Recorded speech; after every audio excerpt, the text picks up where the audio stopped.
Thank you, Mr. Chairman. Just a moment ago, our colleague, Senator Hirono, said there's a lot more to say, and indeed she's right. And in fact, I want to go back to her comments. She began by saying we have a long history of racial discrimination in this country. That's undoubtedly correct. And then she said, quote, we had poll taxes, we had literacy tests, we even had tests of how many jelly beans are in a jar. Mr. Chamberlain, when Senator Hirono says we had poll taxes, I want to ask you who we is, and in particular, what party was it that implemented poll taxes in the South?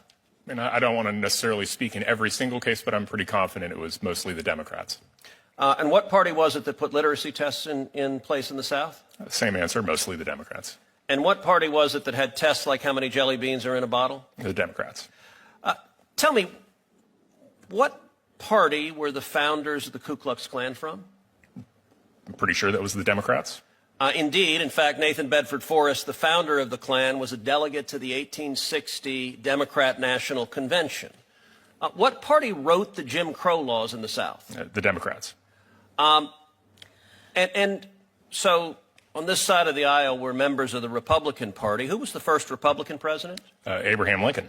The Republican Party was literally founded to oppose slavery.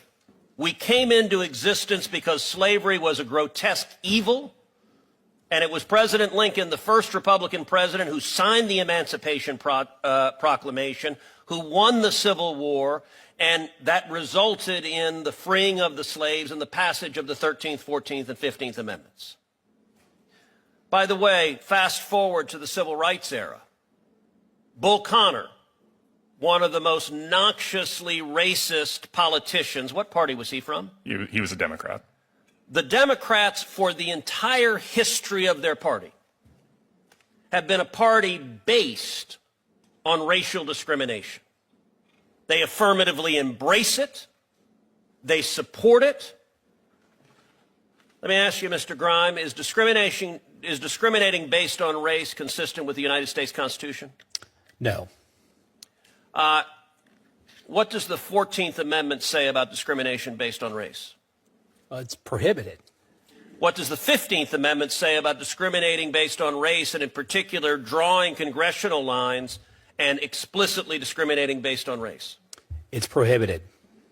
Now, the Democrats are fond of telling this story that is, and I wish I could find a kinder way to say it, a flat-out lie.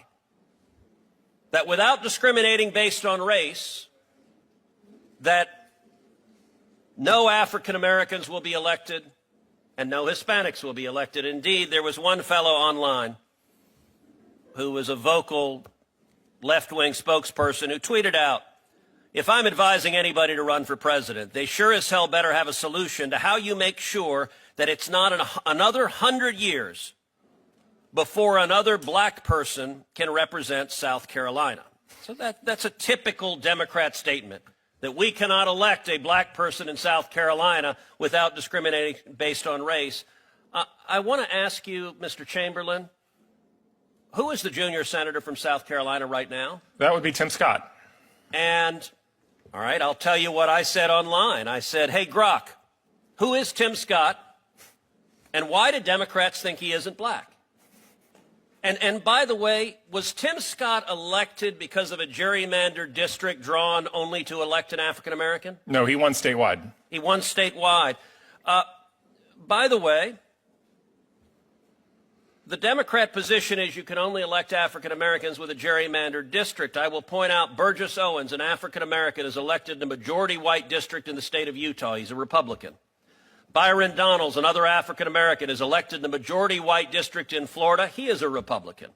John James, another African American, is elected in the majority white district in Michigan. He is a Republican. And my own congressman, Wesley Hunt, who represents me in the House of Representatives, he is elected in a majority white district. He is a Republican. And yet, in the Democrats' world, you're not black if you're not a liberal Democrat. There is an arrogance to African American voters. By the way, they also have that same arrogance to Hispanic voters. They say you're not Hispanic if you're not a liberal Democrat. Well, I'll tell you, I am proud to be the first Hispanic ever elected to represent the state of Texas in the United States Senate. And Mr. Chamberlain, in my election in Texas, was I elected in a gerrymandered district that could only elect an Hispanic? No, you were elected statewide. Discrimination based on race is wrong. Final question.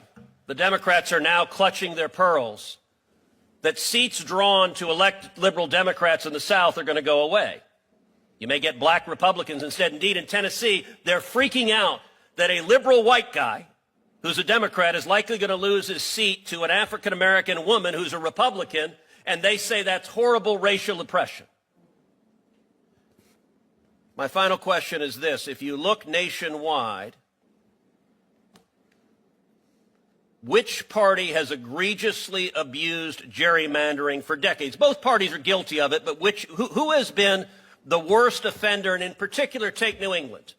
Take Massachusetts, take Connecticut, take Rhode Island, take Maine, take Vermont, take New Hampshire.